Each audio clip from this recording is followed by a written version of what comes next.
जब हम भारत में खेती या कृषि की बात करते हैं तो ये सिर्फ एक इंडस्ट्री नहीं है। ये तो हमारे देश की लाइफलाइन है, उसकी जान है। ये वो धुरी है जिसके इर्द गिर्द करोड़ों लोगों की जिंदगी घूमती है। और आज हम यही समझने वाले हैं कि ऐसा क्यों है।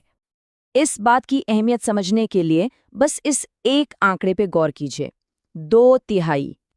जी हाँ, भारत की लगभग 2/3 आबादी अपनी रोजी रोटी के लिए सीधे सीधे खेती पर निर्भर है। सोचिए, ये सिर्फ हमारे खाने का जरिया नहीं है, बल्कि देश की बड़ी बड़ी इंडस्ट्रीज के लिए कच्चे माल की नींव भी यही है। और यहीं से शुरू होती है भारत की सबसे बड़ी कृषि चुनौती कि इतनी बड़ी आबादी को खेती के जरिए कैसे संभाला जाए।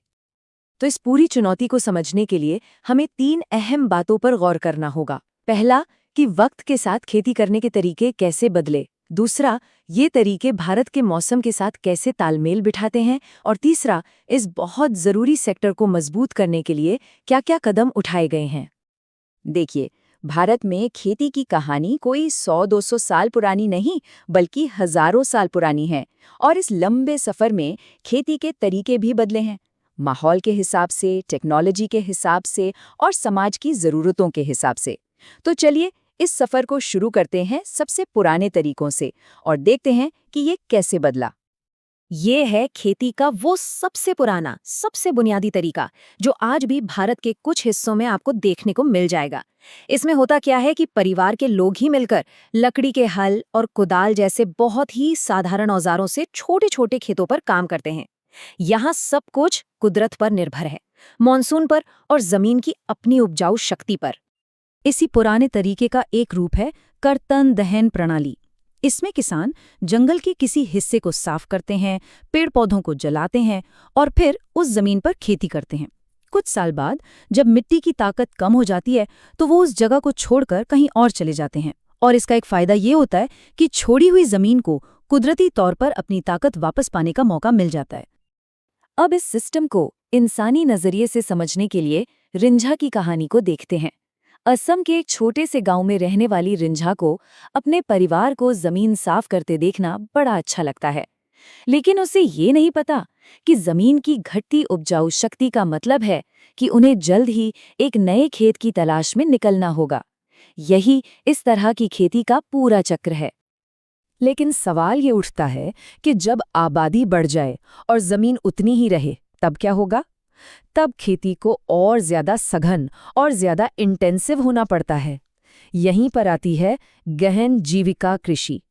ये उन इलाकों में की जाती है जहां जमीन पर आबादी का दबाव बहुत ज्यादा है। यहाँ मकसद एक ही है, बायोकेमिकल खाद और सिंचाई का जमकर इस्तेमाल करना और जमीन के उसी छोटे से टुकड़े से ज्यादा फसल निकालना। अब इस टेबल को देखिए, यहाँ पर फर्क बिल्कुल साफ हो जाता है। लक्ष्य जो पहले सिर्फ परिवार का पेट भरना था, वो अब बाजार में बेचने तक पहुंच गया है। औजार जो पहले लकड़ी के थे, वो अब मॉडर्न मशीनें बन गए हैं। और सबसे बड़ा बदलाव आया है पैदावार में, जो कुदरत पर निर्भर होने के कारण पहले कम थी, वो अब नई तकनीकों की मदद से बहुत ज्यादा हो गई है। एक तरह से कहें तो यही भारतीय कृषि के विकास की पूरी कहानी है। अच्छा, खेती के तरीकों के अलावा एक और चीज है जो भारतीय कृषि को चलाती है, और वो है मौसम की एक अपनी लय। ये लय 3 अलग-अलग फसल के मौसमों से तय होती है और यही तय करती है कि कब क्या बोया जाएगा और कब क्या काटा जाएगा। तो ये 3 मौसम कौन से हैं? पहला है खरीफ, जो मॉनसून के साथ शुरू होता है। दूसरा है रबी, जो सर्दियों की फसल है। और तीसरा है जायद, जो इन दोनों के बीच का एक छोटा सा गर्मी का मौसम है। हर मौसम की अपनी अपनी खास फसलें होती हैं। चलिए, कुछ मुख्य फसलों पर एक नज़र डालते हैं। सबसे पहले बात करते हैं चावल की। ये भारत के करोड़ों लोगों का मुख्य भोजन है और यही बात इसे देश की सबसे अहम खाद्य फसल बनाती है। अब क्योंकि ये खरीफ फसल है, तो इसे गर्मी और नमी वाला मौसम चाहिए होता है, मतलब तापमान भी ज्यादा और पानी भी भरपूर। और एक मज़ेदार बात यह है कि सिंचाई के अच्छे नेटवर्क की वजह से अब पंजाब और हरियाणा जैसे कम बारिश वाले राज्यों में भी चावल उगाना मुमकिन हो गया है। चावल के बाद जो दूसरी सबसे ज़रूरी अनाज की फसल है वो है गेहूं। ये एक रबी की फसल है, यानी इसे सर्दियों में उगाया जाता है। चावल के ठीक उलट इसे उगने के लिए ठंडा मौसम चाहिए और पकते समय तेज धूप। पानी की ज़रूरत भी चावल से कम होती है और इसी वजह से ये ज़्यादातर गंगा, सतलज के मैदानों और दक्कन की काली मिट्टी वाले इलाकों में उगाया जाता है। तो खाने पीने की फसलों से हटकर अब बात करते हैं एक कमर्शियल फसल की, कपास।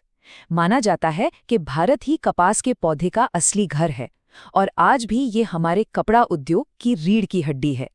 कपास को उगने के लिए ज्यादा तापमान, हल्की बारिश और कम से कम 210 ऐसे दिन चाहिए जब पाला न पड़े। ये एक खरीफ फसल है जिसे तैयार होने में 6 से 8 महीने लगते हैं और इसकी पैदावार सीधे तौर पर एक बहुत बड़ी इंडस्ट्री को चलाती है।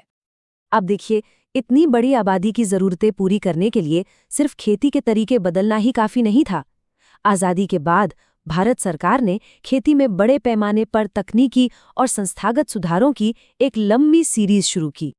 ये स्लाइड उसी सफ़र को दिखाती है। सबसे पहले 50 के दशक में जमींदारी प्रथा खत्म करने और बिखरी हुई जमीनों को एक करने पर जोर दिया गया। फिर आए 60 और 70 के दशक, जब हरित और श्वेत क्रांति ने फसल और दूध के उत्पादन में एक क्रांति ला दी। बाद के दशकों में फसल बीमा और ग्रामीण बैंक जैसे सेफ्टी नेट बनाए गए और आजकल हम किसान क्रेडिट कार्ड और MSP जैसी योजनाओं के बारे में सुनते हैं। लेकिन सुधार की कहानी सिर्फ सरकारी योजनाओं तक ही सीमित नहीं है। एक बहुत ही ताकतवर आंदोलन जमीनी स्तर पर भी चला, जिसने खेती की दुनिया को एक बिल्कुल अलग नजरिए से देखा। इस आंदोलन को रक्तहीन क्रांति यानी ब्लडलेस रेवोल्यूशन का नाम दिया गया। इसे शुरू किया था महात्मा गांधी के शिष्य विनोबा भावे ने और इसे भूदान यानी भूमि उपहार आंदोलन कहा गया। आइडिया बहुत सरल लेकिन क्रांतिकारी था कि अमीर जमींदार अपनी मर्जी से भूमिहीनों को जमीन दान करें। और इस आंदोलन की शुरुआत की कहानी तो सुनिए, बड़ी दिलचस्प है। जब विनोबा भावे आंध्र प्रदेश के पोचमपल्ली गांव में भाषण दे रहे थे तो कुछ भूमिहीन ग्रामीणों ने उनसे अपने गुजारे के लिए जमीन मांगी। उसी वक्त श्री रामचंद्र रेड्डी नाम के एक स्थानीय जमींदार ने खड़े होकर 80 भूमिहीन परिवारों को 80 एकड़ जमीन देने का प्रस्ताव रख दिया और बस यहीं से भूदान का जन्म हुआ। इस काम ने पूरे भारत में एक नई सोच फैला दी। तो कुल मिला के हमने ये देखा कि आज की जो भारतीय कृषि है उसे कई ताकतों ने मिलकर बनाया है। इसमें पारंपरिक तरीके भी हैं और गहन तकनीकें भी। इसमें सरकारी सुधार भी शामिल है और भूदान जैसे सामाजिक आंदोलन भी।